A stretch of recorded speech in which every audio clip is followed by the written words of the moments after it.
Sports in a Jiffy on our Impact Radio 102.1 FM Lagos.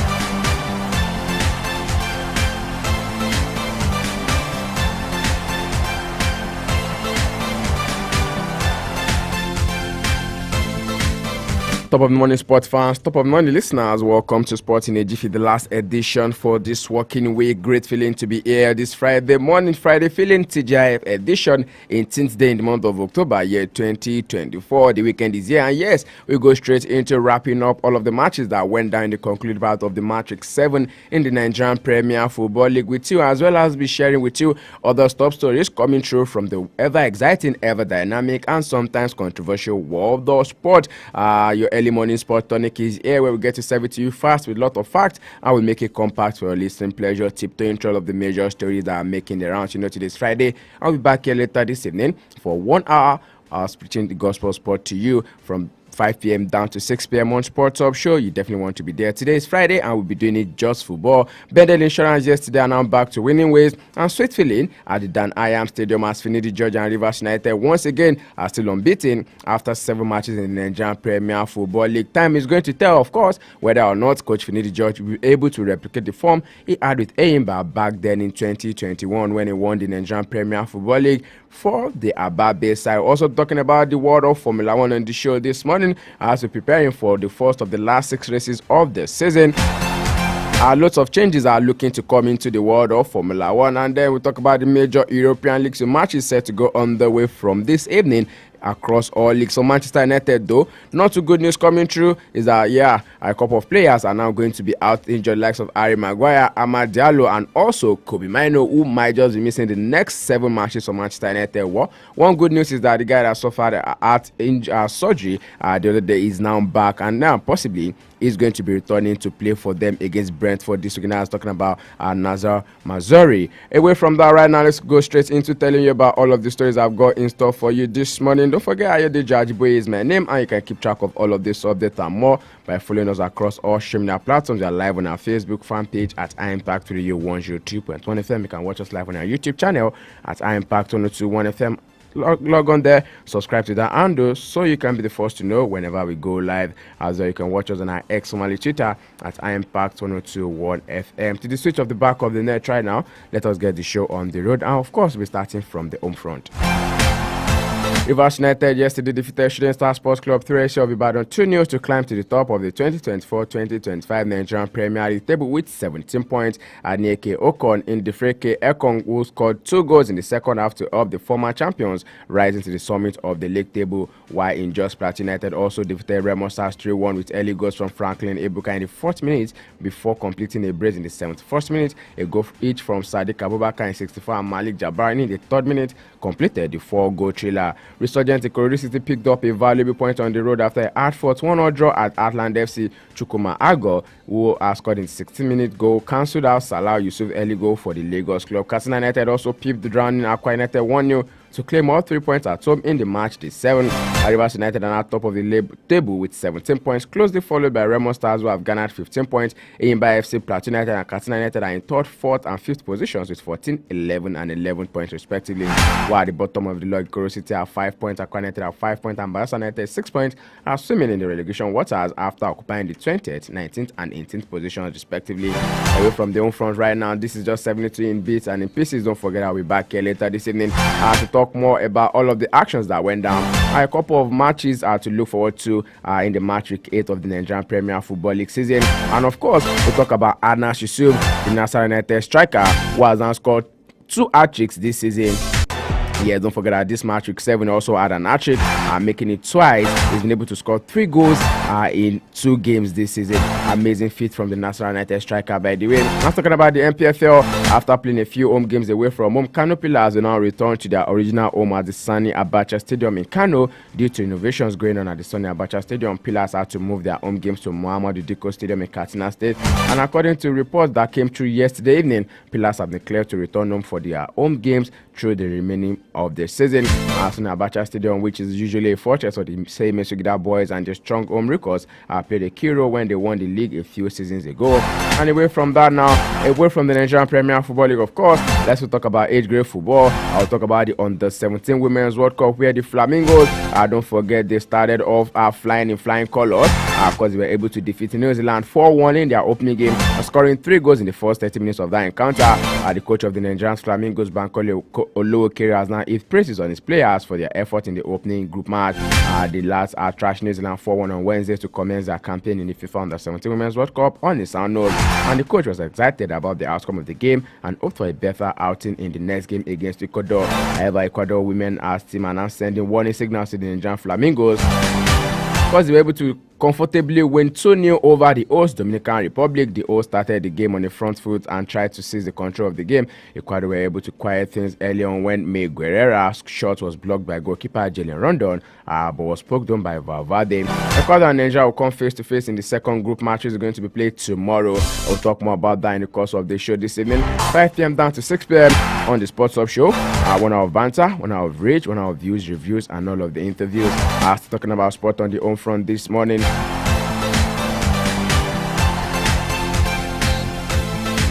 Yesterday, it was revealed that the Confederation of African Football CAF has now announced the top 3 finalists for the 2024 CAF Player of the Year award, recognizing their impressive performances during the 2023-2024 season.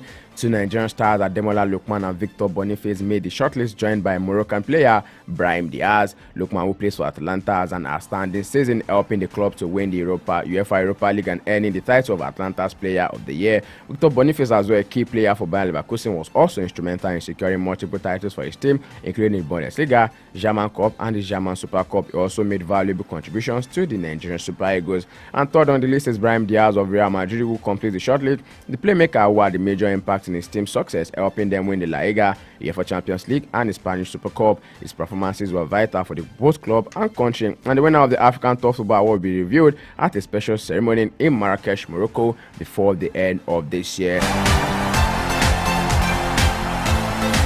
Away from that now, away from Africa, let's quickly go straight to Europe, because lots of talk I've got for you on the show this morning. I will start from the world of basketball. As we moving closer to the start of the NBA season, not too good news coming through, because injury left, right, and center. LeBron James' preseason is finished, giving the 39-year-old Los Angeles Lakers stars a week rest before games heading into the regular season opener Tuesday against Minnesota Timberwolves. James was held out of the Lakers game yesterday morning against the Phoenix Suns, and a source familiar with James' plans confirmed that the forward will not play in Los Angeles preseason finale later today against the Golden State Warriors. TNT's Jared Greenberg first reported James' plans on the Lakers Suns broadcast. James is embarking on his 22nd season, tying Vince Carter for the most in the league history.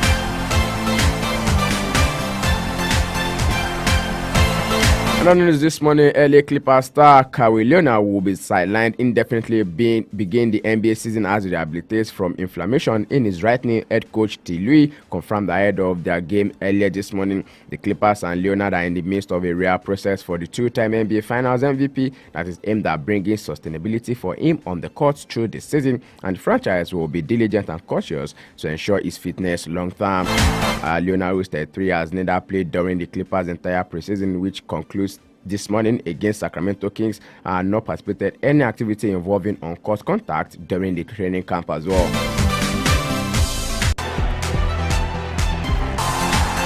Talking about injuries this morning, Oklahoma City Thunder center Isaiah Atherton suffered a small non-displaced fracture in his left hand and will be re-evaluated in 5 to 6 weeks. The team has announced the 7-foot Aston, who is left-handed, suffered the injury during Tuesday's preseason game in Denver, and the Thunder, the Western Conference #1 seed, signed Atherton to a 3-year, $87 million contract in a free agency this summer. His addition addressed Oklahoma City's Thunder rebounding issues, the Thunder's biggest weakness last season. Atherton, who is 26, averaged 7.8 and 8.3 rebounds per game for the New York Knicks last season.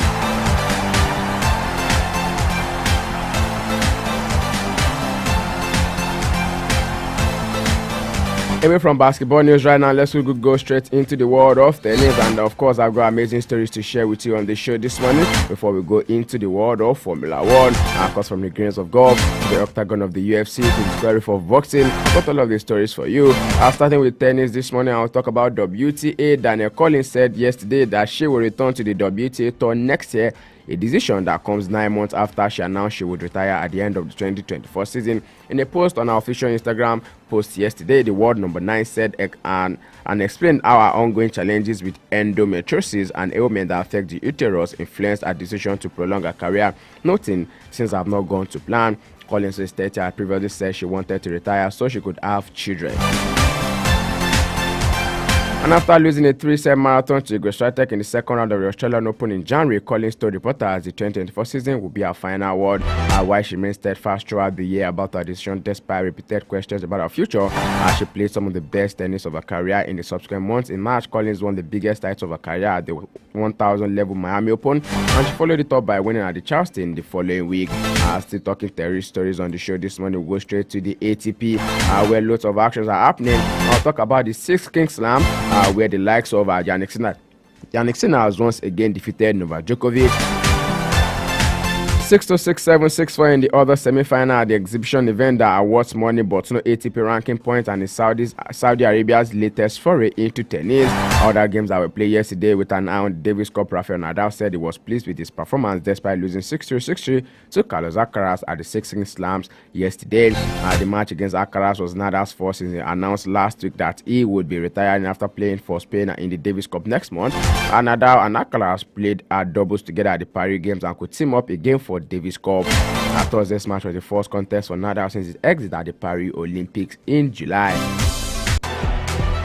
Nadal will, however, play Djokovic on Saturday in a third-place match before Sinner faces Alcaraz, and the top-ranked Sinner was cleared in a doping case shortly after winning last month's US Open, although the World Anti-Doping Agency has appealed the exoneration. Still talking more tennis stories on the show this morning before we go straight into the world of Formula 1. New rules commentary in Formula 1. World number 1, Igor Swiatek, has added that Belgian Wim Fusset, a former coach with top-ranked players such as Naomi Osaka, Kim Clijsters, and also Victoria Azarenka, is going to be a new coach. The 23-year-old Poland mentioned that yesterday. Earlier this month, the 5-time Grand Slam champion had parted ways with their coach Tomasz Wojtkowski after 3 years. Away from tennis stories right now, quickly let's go straight into the world of Formula 1. Some big stories coming through, where Formula 1 are set to scrap the fastest lap point in the year 2025. Formula 1 will scrap from next season the bonus points awarded to driver who set the fastest lap in a Grand Prix, the governing body FIA said yesterday. Since 2019, the regulations have allocated an extra point provided the driver finishes in the top 10, a potentially significant consideration in a 24-race season like 2024. The FIA said ahead of the US Grand Prix in Austin that changes to the 2024 and 2025 sporting and technical regulations were approved by its World Motorsport Council at a meeting in Paris and by video conference. As well as removing the points for the fastest lap, the requirements for fielding a young driver during free practice will increase from once per car per season to twice per car per season. Other news coming through from Formula 1. Formula 1 champion Red Bull will make changes to their car after the FIA issued a statement to all teams outlawing devices that allow for easy adjustments for the car's ride height under park-firm conditions. The news came after rivals raised concerns at the Singapore Grand Prix that such a device would offer competitive advantage and be in breach of park farm regulations, which strictly limit setup changes between qualifying and the race for front wing flap adjustments only. A senior Red Bull representative confirmed the existence of the device on the RB20 driven by Max Verstappen and Sergio Perez, and that the team was working with the FIA to ensure it's fully compliant. However, Max Verstappen hinted his protest over FIA news conference will continue at the US Grand Prix after not hearing from the governing body in 3 weeks since the last race. Verstappen, who is the Formula 1's reigning champion, was given the FIA's version of community service after he said the F word at the news conference ahead of the Singapore Grand Prix, and after qualifying at the same event, Verstappen refused to answer questions in the official FIA media conference, which followed, instead holding an impromptu media session with journalists in the paddock immediately afterwards. Verstappen was not scheduled in the FIA news conference this Thursday in Austin, meaning he was talking in a session hosted by Red Bull outside the team's hospitality unit. Referring to the setting he was talking, he added, "I will speak. This table, of course, works well for me." Away from Formula One talks right now, go straight into the world of football, and as well, we'll be looking to take our reactions still coming through from both England ex-players and also people who deem the fact that giving the job of the Three Lions of England to an international coach is really not up to par with them. The likes of Edio has now come out to say he wasn't approached for the England job. Don't forget that Edio was one of the only British coaches that were said to have been listed for the position of the manager of the Three Lions. Other names include the likes of Pep Guardiola and of course Thomas Tuchel were the ones that was finally chosen by the Football Association. This of course bringing up a couple of talks from the English faithful. We'll also be giving you a couple of gossips, transfer gossips on the show this morning. But before that, let's go straight into all of the matches that we'll be going through this weekend in the world of football. Don't forget that we'll be back here later this evening between 5 p.m. down to 6 p.m. on the Sports Up Show. We'll get to play the gospel sport to you for 60 minutes. 1 hour of banter, 1 hour of rage, 1 hour of views, reviews, and interviews. This evening in the English Championship, Leeds United will be hosting Sheffield United, and away from that, the Spanish La Liga, Deportivo Alaves will be hosting Real Valladolid, while Borussia Dortmund will be hosting St. Pauli, and Nuri Sahin, already mentioning that Sadio Guirassy, the man they signed from Stuttgart, who also bagged an hat-trick while on international duty this midweek, is definitely going to be in the starting lineup for the game this today in the Danish Super League. Copenhagen will be hosting Verge, while in the French Ligue 1, Monaco will be hosting Lille.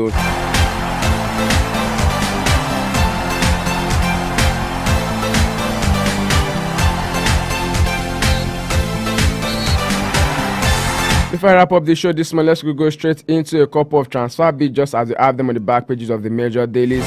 But we start with one that actually has to do with a Nigerian player. And of course, we'll be talking about the English Championship side where Semi Ajayi has now resumed training with West Brom after a horrible experience in Libya. Nigerian Super Eagles defender Semi Ajayi has resumed training with the English Championship side West Brom. Ajayi alongside his national teammates were held hostage at the Al Abrak airport in Libya for more than 15 hours. Same thing with the likes of Nottingham Forest playmaker Olaino, as well as Taiwa winning. West Brom will home to return to winning ways when they face Oxford United on Saturday.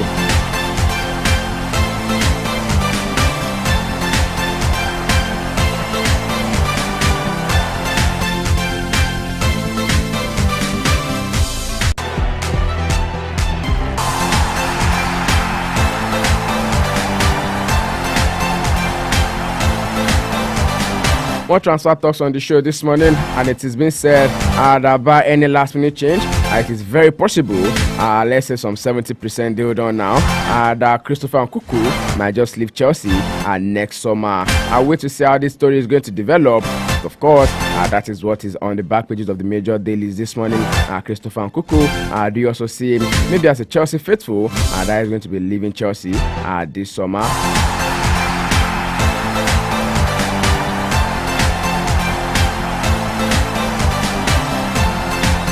More gossip this morning that Manchester City manager Pep Guardiola could sign an extension to his contract even if the club loses its legal battle against the 115 alleged breaches of financial rules, as well as sporting Portuguese boss Ruben Amorim, who is 39, and Bayern Leverkusen Spanish head coach Xabi Alonso. The Manchester City list to replace Guardiola if he decides to leave. Liverpool have accepted that Trent Alexander-Arnold, who is 26, will not sign a new contract and are looking to negotiate a sale to Real Madrid this January. Barcelona and Bayern Munich are also interested in English fullback Alexander-Arnold.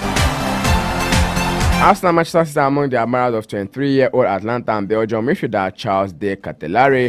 Manchester United boss Eric Ten Hag is keen to sign Barcelona and Netherlands midfielder Frankie de Jong once again at the age of 27. He's looking to attempt to sign him this January, looking to rebuild his midfield.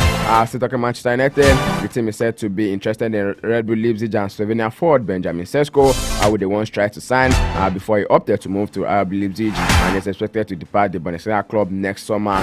Caught in a Jiffy tis, and I'll be serving it in a Jiffy as I call it a wrap on the package for this morning. Many thanks you for being a part of the show. Don't forget to join us later this evening 5 p.m. down to 6 p.m. on the Sports Club Show, where we get to take you through the nitty-gritty of all these stories, dissecting the all topics as well. You of course want to be a part of that. I did Jajibo signing out this morning. Stay sporty, stay active, drink enough water to stay hydrated. Go out there, be the best version of yourself. Do have a blessed and lovely weekend. Ombalade Oladepo is here to take you through the rest of your morning on the Morning Impact Show on Impact Radio 102.1 FM. Don't forget to be kind. Kindness is cool. From the greens of golf to the